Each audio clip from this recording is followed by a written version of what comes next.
Hi air signs, Gemini, Libra and Aquarius, Ascendant, Sun, Moon, Venus, Rising, and those cross-watching, welcome to your Tarot Love Messages.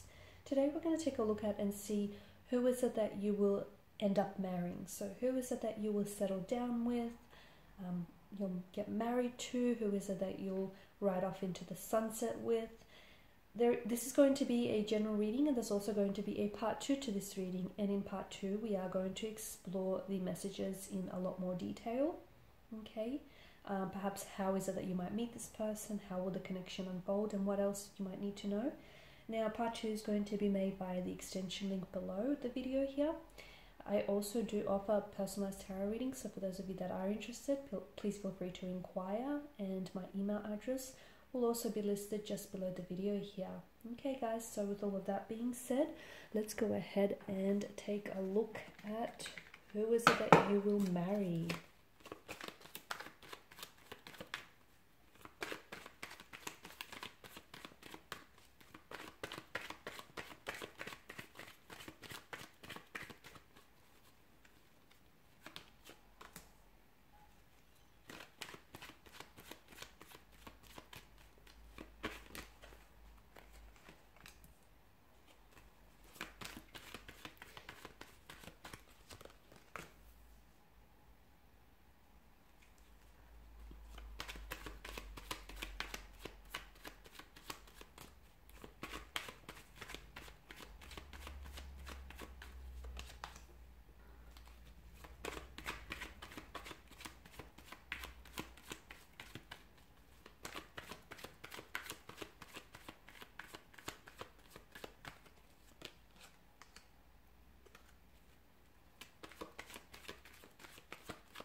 Okay, firstly, I can see that there is going to be a very strong mental connection between you and this person. So I feel like very strong mental compatibility here, which is of course very important for you guys, considering you are air signs and you are governed by mental energy, right?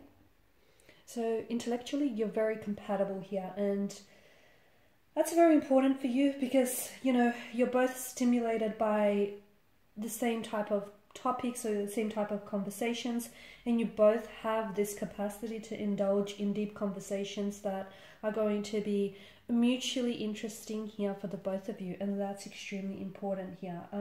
You also respect and, you know, will admire each other's intelligence and intellect here, and this is absolutely necessary for a healthy relationship here. Okay, you'll also have this emotional compatibility as well. There is going to be a strong emotional connection here. Okay, so it's a type of a relationship that not only will it look good on paper, but it will translate very well into real life here. Okay, it's a type of relationship that I feel like is going to be built on commonality here, trust, and a lot of emotional nurturing here. Now, how is it that it's gotten so strong? So here's the thing. This feels like someone whom you have forged a very strong emotional bond with, but it also feels like this person may have already entered your life here for a lot of you. I feel like this is someone whom you have crossed paths with. It's also someone whom you've had a very difficult or very challenging time up until now. Perhaps this is someone who has walked away from you. Perhaps this is someone who is currently who's not speaking to you. Okay, the two of you may not be communicating, or if you are, it doesn't kind of feel surface level. This person may have physically or emotionally distanced themselves from you here. And it feels like the both of you, even though you may be in some sort of discord or disconnection, or even like a separation with one another here, it feels like the both of you still haven't released each other's energy here. Okay, it also feels like with this person, you are struggling with pain, okay, or with a bit of self-doubt. So whether with this person here or whether with this particular, you know, connection, relationship here. So to me, it feels like maybe it is someone who has walked out on you in the past, or who has walked out on the relationship here. But it feels like this is someone who is coming back into the picture here. So maybe a connection here that has fallen apart here, I definitely feel like is going to be, you're going to rebuild it here, okay? Now, it does feel like this person is a strong, either air, so Gemini, Libra, Aquarius, fellow air sign, or water energy, Pisces, Cancer, Scorpio, or they may have either or in their natal charts. Doesn't have to be, but it does feel like it. To me, it feels like there's a lot of, there's like an authoritative power, like an authoritative kind of energy or even authoritative power around this person here. Okay, the King of Wands is someone who is very decisive. Okay, the King of Wands is someone who is quite intellectual here. Okay, and he's very intellectually understanding as well.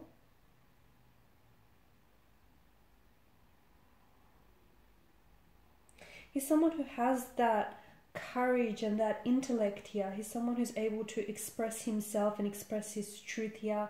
He's someone who does demand attention, I guess, because when he speaks, people listen to him and what he has to say.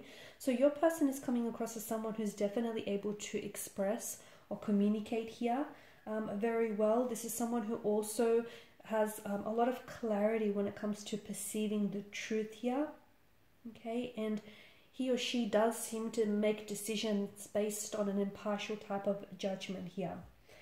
This person can be very straight to the point, and sometimes because of their very straightforward nature here, they can hurt people in the process. They don't mean to, but I just feel like, you know, they're just very honest, and sometimes that can come across as blunt here. Now, I feel like this person is either, it feels like there could be a professional advisor, okay? There may be a professional advisor here, like a solicitor, an attorney of some sort. Could be like a taxation consultant, financial advisor. There could be a politician here as well, an author here. I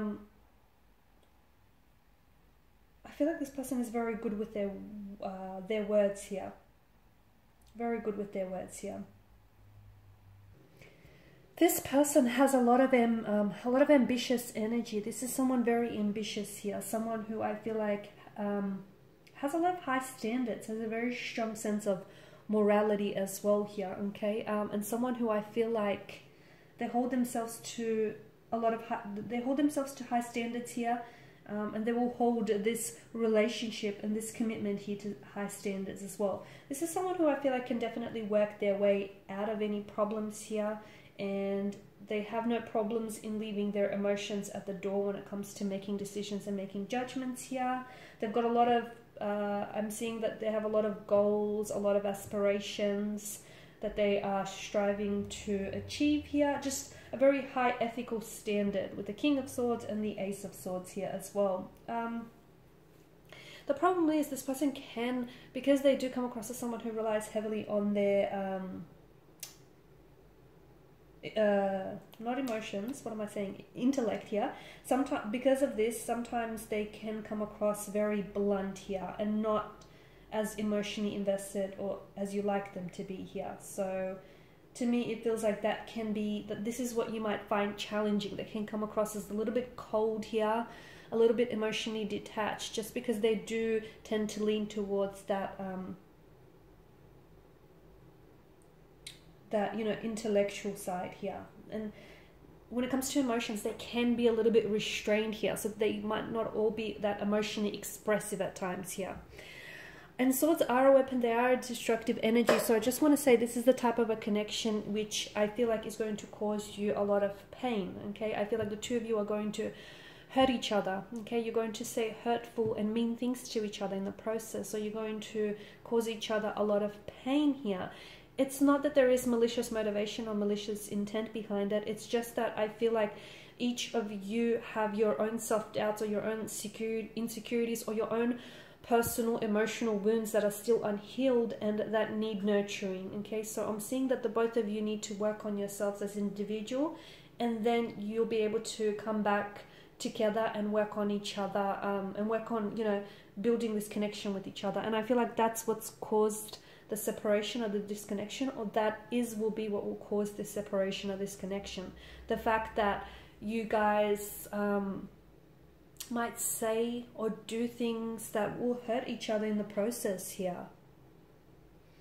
this is a connection that feels like the two of you are going to grow together very spiritually, emotionally here as well. Okay, it feels like the two of you are going to work through some things. I mean, you will, because whatever it is that you're going through is preparing you for this connection here. Okay, so for some of you, I did mention you have crossed paths with this person. They may have exited your life, but it feels like they are coming back into the picture, because even though you feel like it's over, it doesn't feel like it's completely over here. And the Ace of Cups predicts that, you know, it is going to be a relationship, a connection here that is going to bring a lot of joy and a lot of happiness for you. Okay, a lot of happiness, joy. It's a fresh new start. Okay, it's a chance to leave the past behind here and enhance everything that is new. New emotions, new beginnings, new feelings here as well. This is someone whom I feel like you're going to build a very strong foundational structure with. So what the two of you are building is very long-lasting. Okay, this is something for the long term. I feel like this person wants commitment. They want to settle down. Okay, they want to build a home. They want to have a family here. They want children. They want, you know, family pets here. They want all of that with you here. And they will ensure, and they will do whatever it takes to sort of, you know, make sure that the both of you have that, and you have all that, you know, the happiness that you deserve. And to me, it feels like you guys will be given a new beginning here.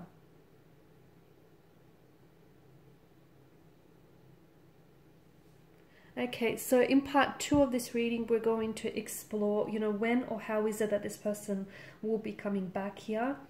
And we're going to explore more about this inner work that needs to happen here. Okay, and when you know, you might be hearing from this person next, and how exactly will that reconciliation come about. So again, part 2 is going to be made via the extension link below, so just join me there. For those of you interested in a reading, my email is listed below. Otherwise, guys, thank you for your time and attention. Greatly appreciated. Bye for now.